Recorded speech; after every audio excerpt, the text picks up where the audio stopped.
special guest today.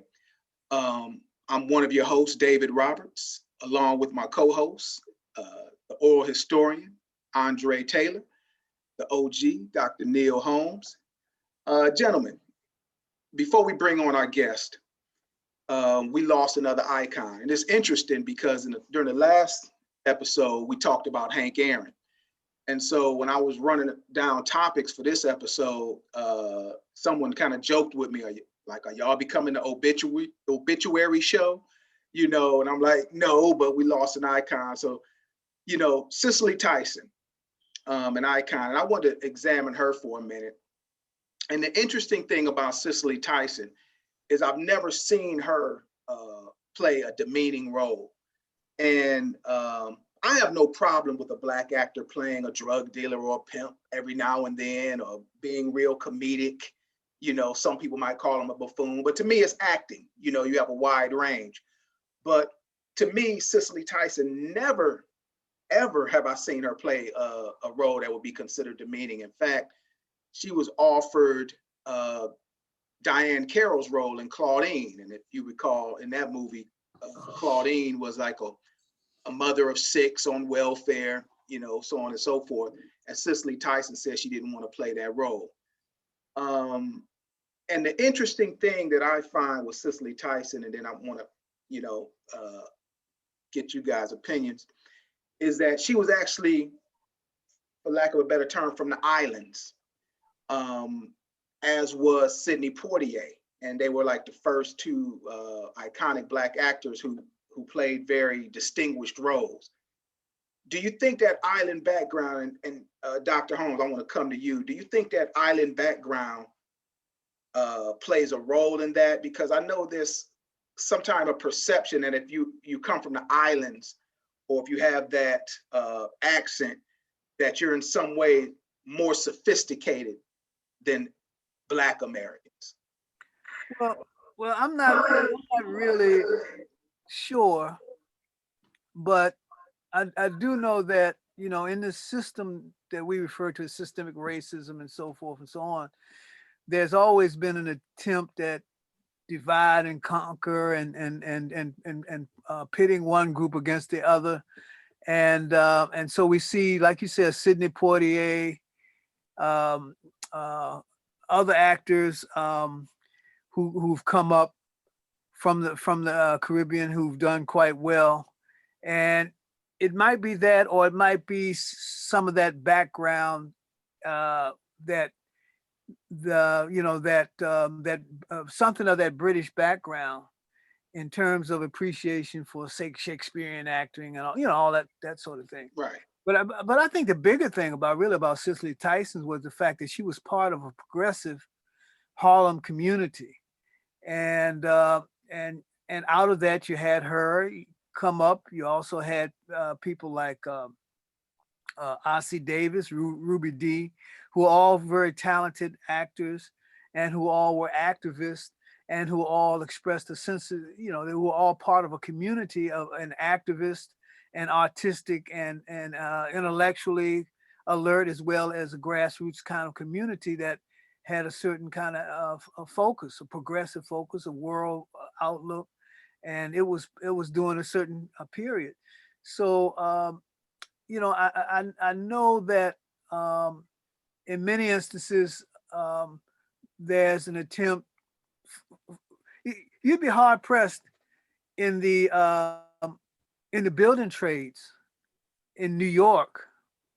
Maybe things are different, but I remember it was very difficult to be like a carpenter or something like that in the building trades if you were from the States. If you're African from the States, but if you're from the islands, it would be a bit easier. And again, I think that's the divide and conquer piece. At the same time, down in this area, many of us were dominant in many of the trades, even more so than whites. So at least at a certain period. So I think that might have something to do with it in an attempt to do this divide and conquer piece, And Andre, what do you think? Because I saw you shaking your head when I mentioned the island piece. You know, like like it's, in fact, to kind of make it a little bit more contemporary. I don't want to say for your generation, but to make it a little bit more contemporary. The comedic actor Godfrey, very talented. He's been in some nice things. He's very funny.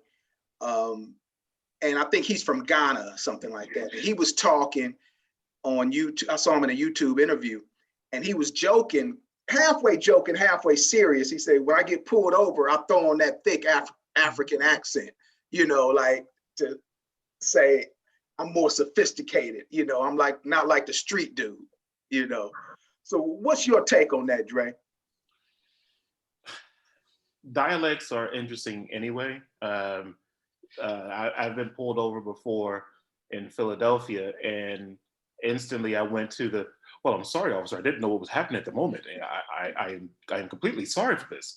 And then when they live, I'm like, man, look, man, you know, you revert back to something. But it's interesting that you bring up about accents, because you have several actors that are, you know, have British descent and so forth, that have these lead roles in American film and television.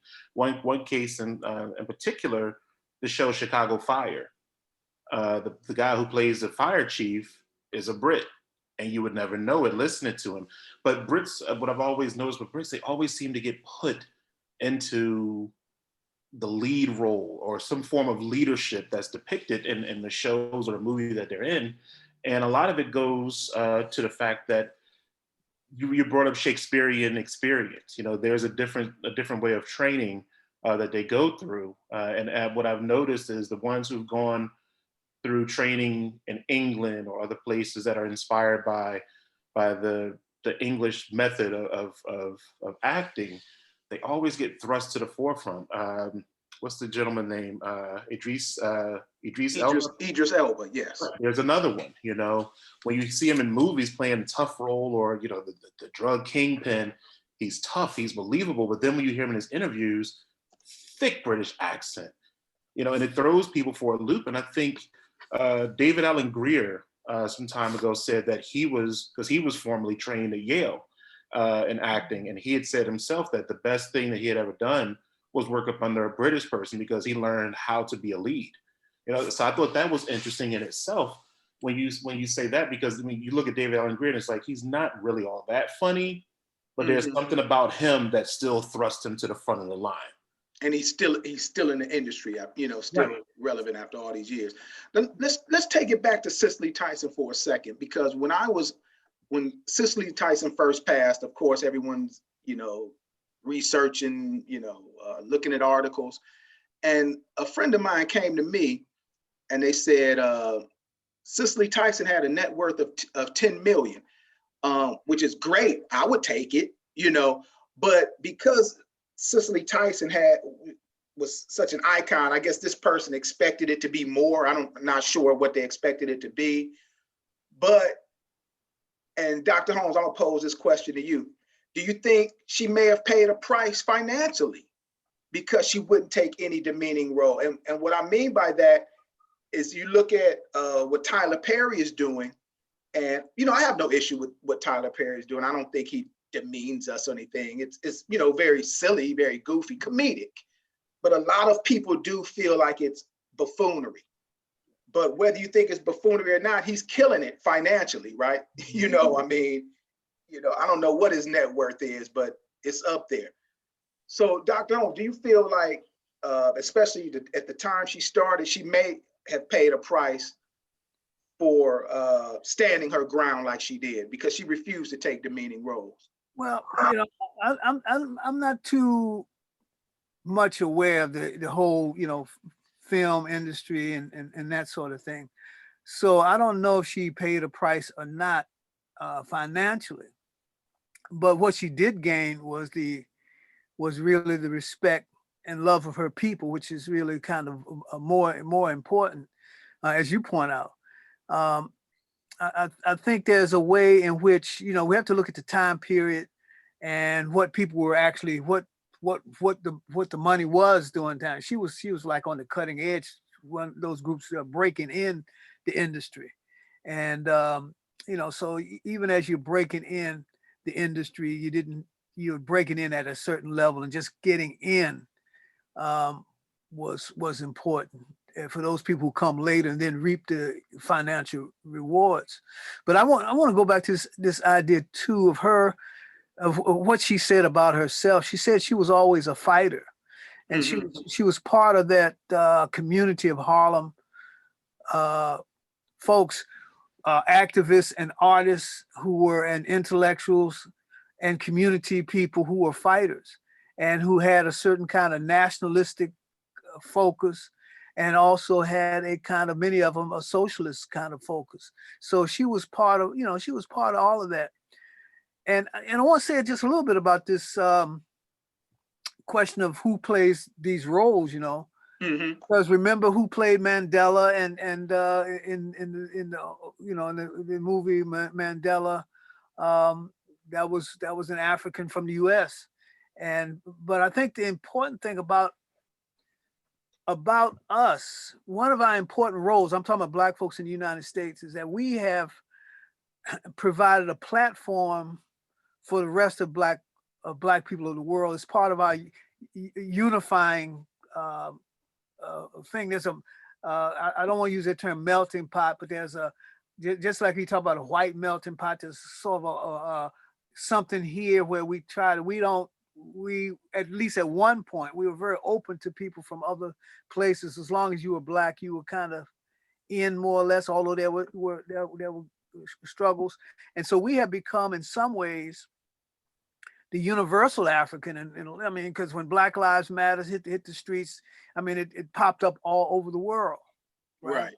And then although, when we talk about hip hop, it has Caribbean roots, has South American roots, has roots in the U.S. It has these Pan-African roots, but it could emerge as it emerged probably only in the United States because of the communication industry and whatever, and how things leave from this place. So in some ways, or even if you look at the film, what's the film? Black Panther. And it's kind of a film that's supposed to have a kind of an African a sensibility to it. At the same time, it definitely comes out of that Black thing in the United States that can kind of make that happen in the way that it happened. So I think there's a way in which, in a sense, the world speaks, not just the Black world, but the entire world, through jazz, hip hop, to the music, speaks with a Black accent from the United States, and kind of walks with an accent and dances, except when you do the reggae, a little bit, dances to that rhythm and blues, to that blues or that jazz beat. I mean, the culture that we have, because here in Haiti and Brazil, but here where you have the media center, we've brought all these people together, and we don't necessarily remember we remember African past, but we don't remember a particular ethnic past. And so that's become a single kind of thing. And that beat, that rhythm, that slang, that talk, all of that has become a world thing. And so it might be a little easier for someone to do us than for us to do somebody else. It might be quite easy because we're, that quote unquote Black American accent is everywhere in the world, in all situations, good and bad, and everybody knows some element of it and uses some element of it. And you make a good point, because like, I'm sure everyone around the world knows who Beyonce is, or, who else can I think of? Because I'm kind of out of touch. But we don't know, or at least I don't, like, who is the #1 singer in Nigeria, or who is the #1 singer in Japan, or who, or an actor. It does seem like the United States is pretty much the world stage. you know. So you definitely make a good point. And that continues, like you said, that continues on, you know, like the upcoming movie, Judas and the Black Messiah, that's coming out about Fred Hampton. You know, that's going to be played by that brother. I can't think of his name, but he's African, you know, or is he British? He was also in Get Out. Daniel Kaluuya or something like that. I think that's his name. And that's interesting because you would think, you know, Fred Hampton, it would have been like, you know, an American Black, but like you said, it's easy for people to come and, you know, put that accent on, you know, because we're very much in the spotlight. But even when we look at our activists, let's look at some of our activists. Malcolm X's mother was an activist in the Garvey movement, and she's from Grenada. Right. Grenada or Guyana one. I think Guyana maybe. I think it was Grenada. Okay, and then you have you know, you have so many people who've come here, activists, you know, the African Blood Brotherhood. Many of those people were from the Caribbean. Louis Farrakhan's people were from the islands. You had people who've come here from Zimbabwe. Ruashiri, a brother from Zimbabwe, was active in this country, died in New York. It looks like an assassination. You know, he was active in SNCC. And so we have activists and thinkers and doers and artists who come here and become part of our community and participate in it and contribute to our community, and that's just the nature of it used to be the nature. And when I was a kid, like back in the early 60s, you listen to a lot of that movie, you had a lot of that calypso beat coming up, cha cha cha. Later in the 60s, you had Mary McKee, but that was, you know, that was on the soul music stations. You'd hear that stuff. And you'd hear some of the beginnings of, you know, it was more of a, wasn't a straight up reggae beat then. It was like maybe rock steady. It was, I don't know, it was, you know, you could hear that on the black radio stations. And I have a buddy from the Caribbean. He said, you know, if you will listen to the radio stations then in the Caribbean, you hear all that soul music. So you're having all of that cross fertilization, and it all had the same African root. It's just in a mingling, and the system, the powers that be want to divide us into pieces because that's just the nature of the industry. They divide everything up in pieces, and but you know, there was a time you listen to a soul radio station, you'd hear stuff from all over the place. You know, and that's kind of a good segue for our next segment. Today, you know, we have with us Brother Maurice Carney, who's the executive director of Friends of the Congo. But before I bring Maurice on, let's talk about let's touch on what you just talked about. I know oftentimes,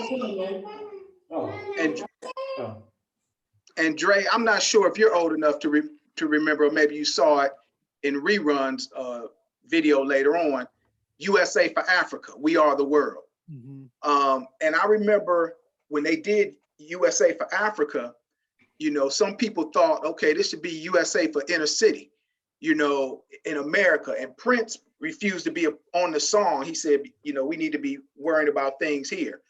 And I see the point, but then when you talk about that divide and conquer, and I want to talk about this before Brother Mo speaks about what he's doing in the Congo, because we got to make it clear to our brothers in America why we should care about this, you know, why it's important to focus on Africans, you know, throughout the world. And when we have that connection, it benefits us here as well. Dre, what's your take on it? I fully agree with that. And, you know, speaking of that, I remember, I'll never forget the date of May 12th, 2018 in Greensboro, North Carolina. that was the day that there was a house fire in the Congolese community there. And that house fire killed, this was the day before Mother's Day, killed this woman's, all five of her children. All five of her children. Her youngest child, she named Trump, because that was the president that gave her sanctuary in America, she said. You know, and the irony of that, you know, when you talk about the S-hole countries and so forth, but nobody seemed to really want to jump to help this community. They were just, this Congolese community was there, and it was just absent of everyone's mind. Nobody cared. Nobody put anything into the community.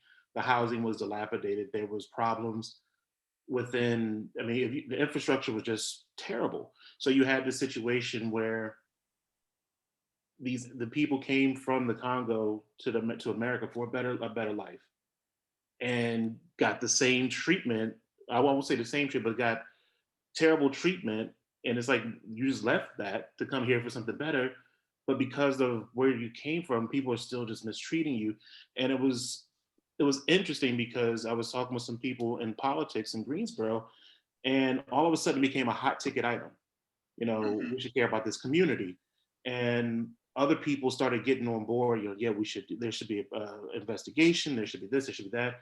And what it all realized, the reality was, it was like, this could be us. This is us. This is us. You know, so this is why we should be unified in this, because there were African Americans born here that were going through the same problems, and they saw an opportunity to unify. And the city did. There were some levies against the owners of the development.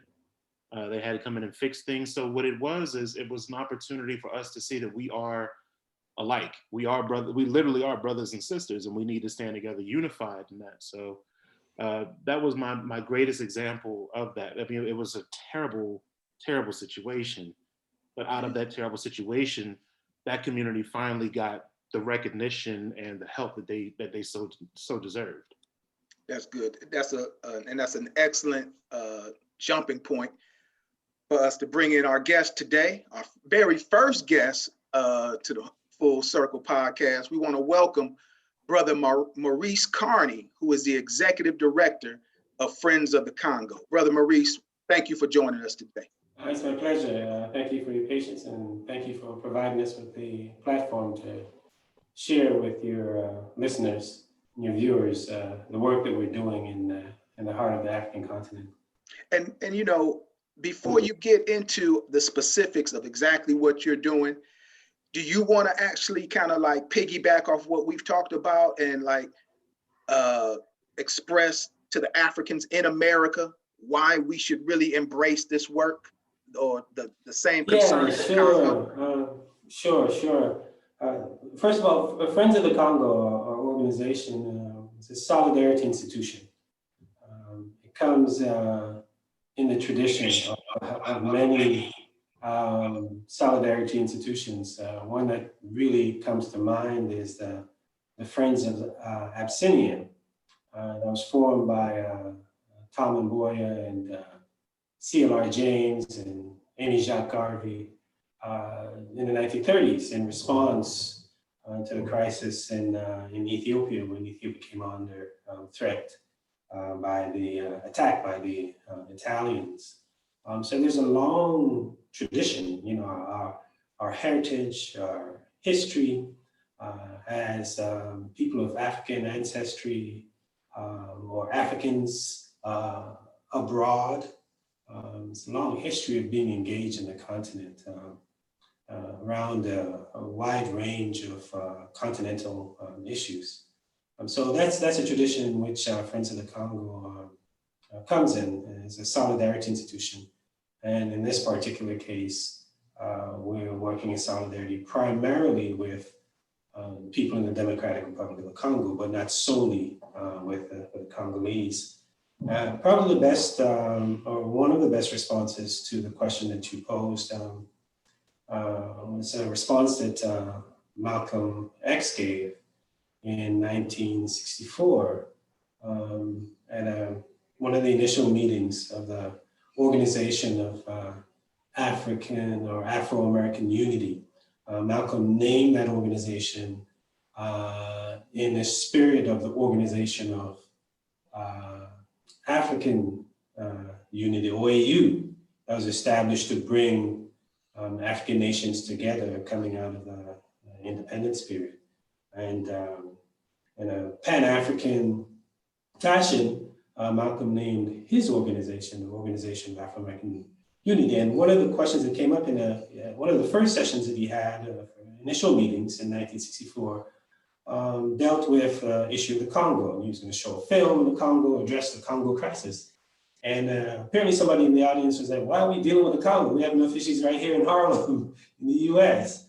And Malcolm retorted, he said that as long as we think we have to get Mississippi straight before we get the Congo straight, then we will never get Mississippi straight.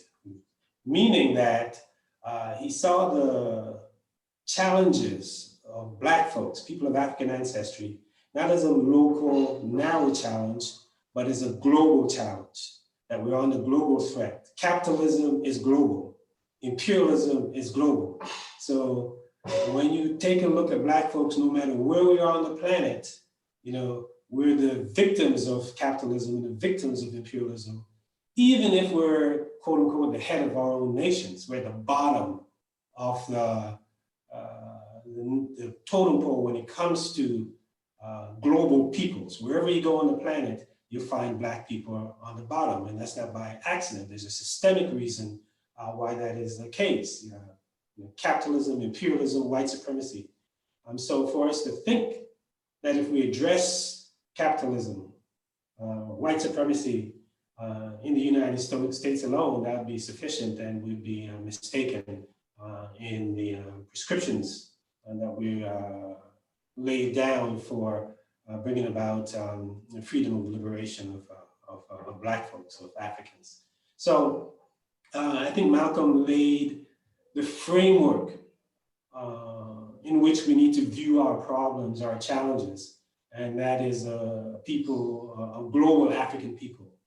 And he lays out the necessity for us to see our challenges as one, as Africans.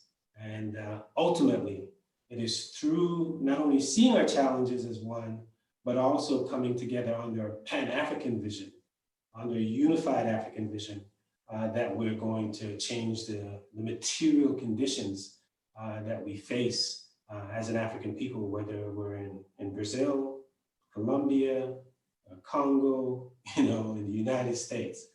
So that framework in which we operate is vital as we address the multiplicity and of challenges that we face as African people. Could you tell us a little bit about the Congo and how it fits in that overall Pan-African vision, and what are some of the things that have happened in terms of the Congo, you know, vis-a-vis, let's say, the U.S. and some of these other powers? Yeah, the Congo is central to, or has been central to our struggle for freedom and liberation, especially over the past 500 years. When you look at the impact that trafficking of Africans out of the continent had on the continent as a whole, the primary source of extraction of Africans was out of the Congo region. Almost half of the Africans that were trafficked from the continent to the Americas came out of the Congo region. So from that period, the centrality of the Congo, the period of enslavement, exerts itself just by the volume of Africans that were taken out of the continent and dispersed in the Americas, right? In the diaspora. So when we talk about Congo, we're also talking about not only not a location, but we're also talking about a culture, a heritage that's very much present throughout the Americas, from north to south. So that's one critical period in our history over the past 500 years. The second critical period in our history as African people as the Berlin Conference of 1884 and 1885, where European powers, after having depleted the continent of a substantial portion of its human capacity through the slave trade, then the European powers went to establish their spheres of influence on the African continent at 1884-1885 Berlin Conference. It was also called the Congo Conference. And Congo loomed large in that conquering drama as well, where the country itself was unlike any other country on the African continent during the period of colonization, was first given to King Leopold II of Belgium as his own personal property, right? He owned it outright. And it was such a large, rich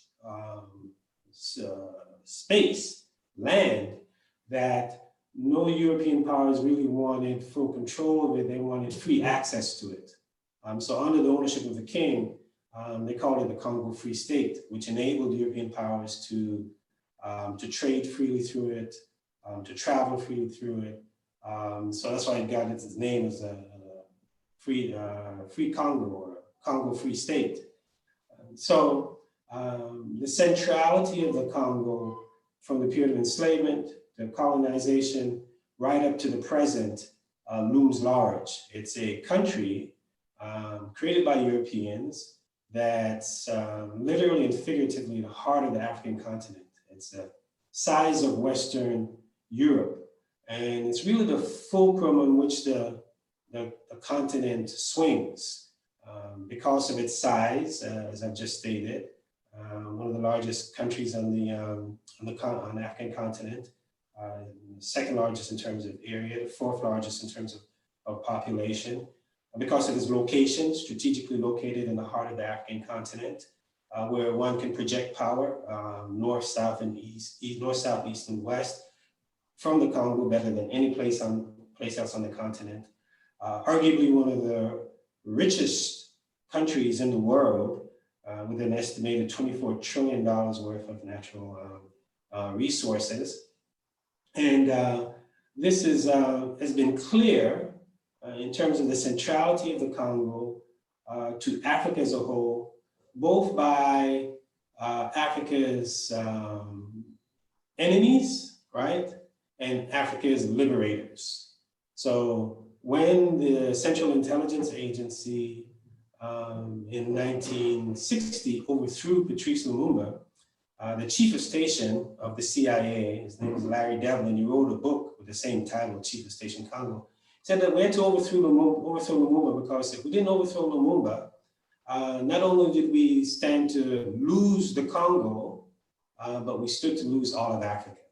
So he saw the centrality of Congo being controlled by Africans and the potential that it had for the liberation of the African continent. So that's the enemy of Africa, recognizing the centrality of the Congo. On the flip side, yet Congo's independence, or Africa's independence heroes, Kwame Nkrumah, chief among them, wrote a book entitled The Challenge of the Congo. And in his Pan-African project, with the initial nations of Ghana and Mali and Guinea forming the nucleus of the United States of Africa that was to be expanded for the entire African continent, Congo was central to that. So Congo serving as the capital of the United States of Africa, as the engine that would industrialize the continent as a whole. So he established an agreement with Lumumba, who was then the Prime Minister of the Congo, who had become the Prime Minister of the Congo, that Congo would serve as the capital of the United States of Africa in Kwame Nkrumah's Pan-African project. So the work that we're doing today really is carrying on that project. The idea that Congo would serve as that engine that would not only drive the development of the African continent, but propel the liberation of the continent as a whole. and of course, by extension, the African world. So that is the essence and the spirit in which we're working with young Congolese and young Africans who are carrying on the tradition of Lumumba, the tradition of Nkrumah, and those major figures coming out of the independence era of the 1950s and 1960s on the continent. So what exactly are you guys doing today, both on the American front and in the Congo itself?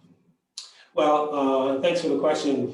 On the American front, we're doing this. We're raising consciousness about the centrality of the Congo, the significance of the Congo. We organize forums.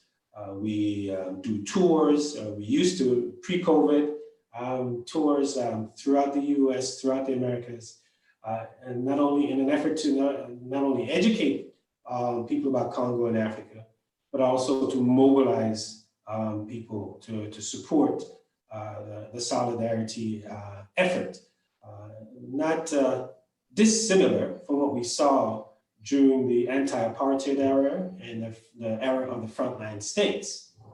We maintain that the struggle around the Congo today, right, is as important as the anti-apartheid struggle and the frontline state struggle were in the 60s, 70s, and 80s. So we're carrying on in that tradition as well in terms of solidarity, and letting people know that African solidarity didn't end with apartheid, right? African solidarity continues with the Congo and a host of other African countries. So that's the work that we do outside, and we do that by touring, speaking, writing, every conceivable thing that you think we can do to raise consciousness and mobilize support, we do it outside. On the ground, we work primarily with the youth. As you may, and some of you may not know, the African continent is a continent of teenagers for all intents and purposes. If you look at just any country in Africa, the majority of the population is likely to be teenagers. The median age in the Congo, for example, is 17. Sudan, who just had their uprising, the median age there is 19. So we want to deal with transformation on the African continent. We have to engage the youth. And by the way, this is not lost to the empire.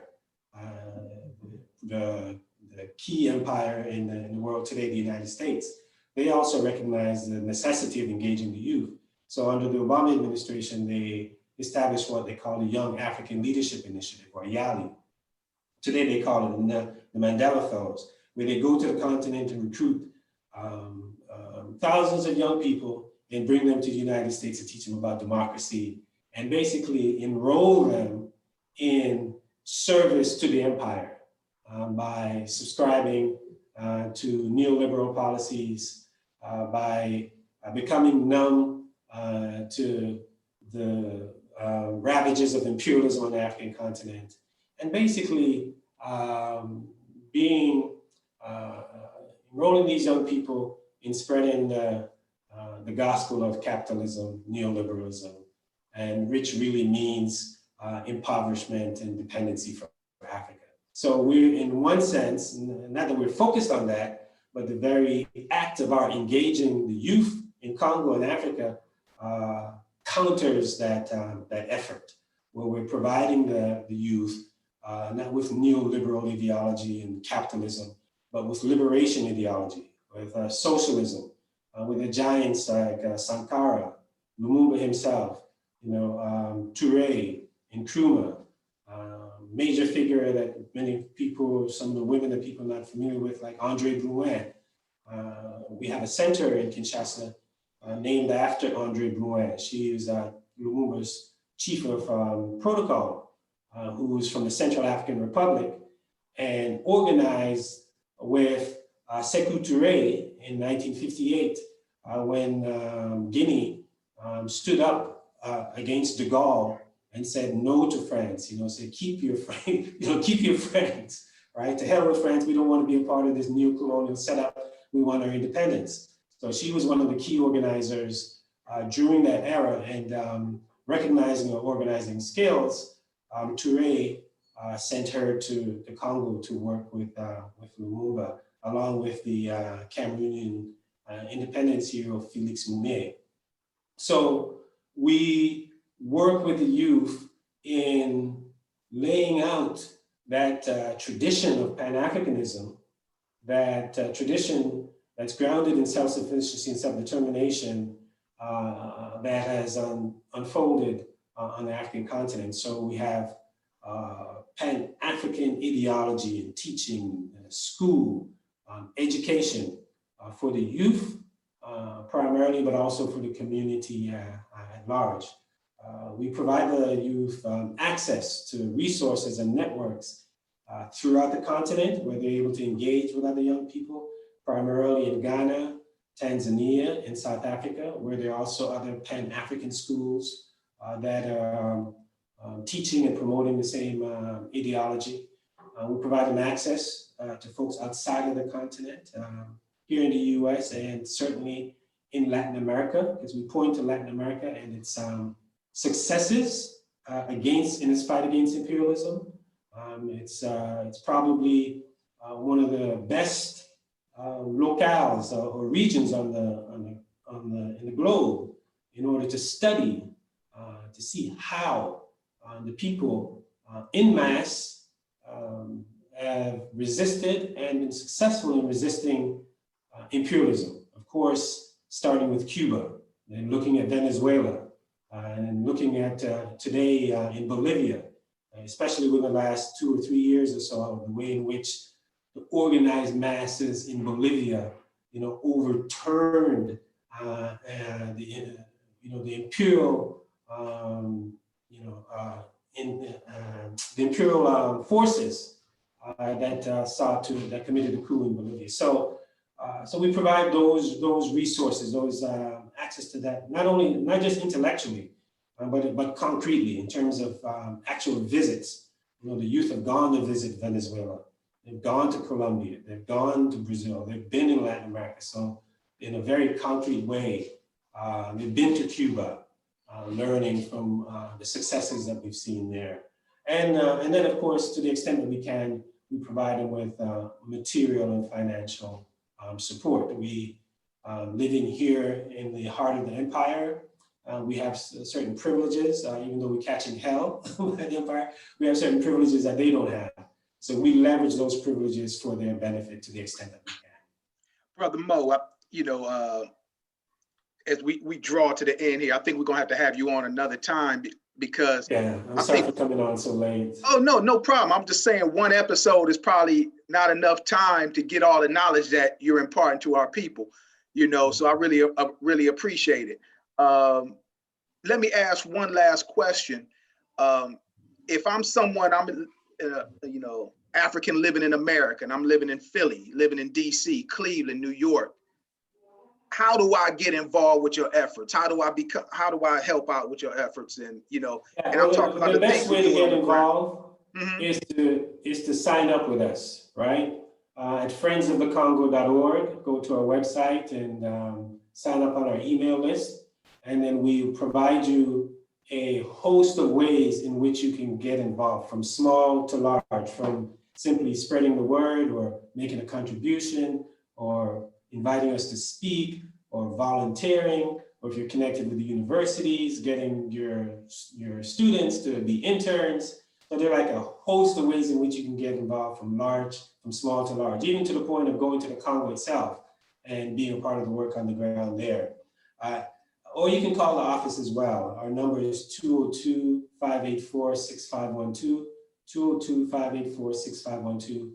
Call us and we'll talk to you and let you know in concrete ways in which you can be engaged.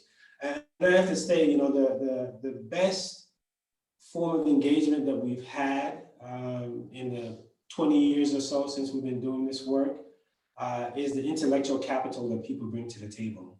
Their ideas, their suggestions, their recommendations. That's where we've got the best contribution. It's really fascinating. One of the most successful projects that we've had is a short film that we've done in the Congo called Crisis in the Congo. And people want to check it out, they can go to congojustice.org. And there's a former Hollywood guy just contacted us out of the blue. And he said that, I want to do a film on the Congo. You guys write the script, I'll bring the equipment, or we'll bring the equipment, we'll interview the people, you tell us who to interview. And we'll do a feature-length film. And they went ahead and did it. That's what they brought. They were filmmakers. They weren't activists.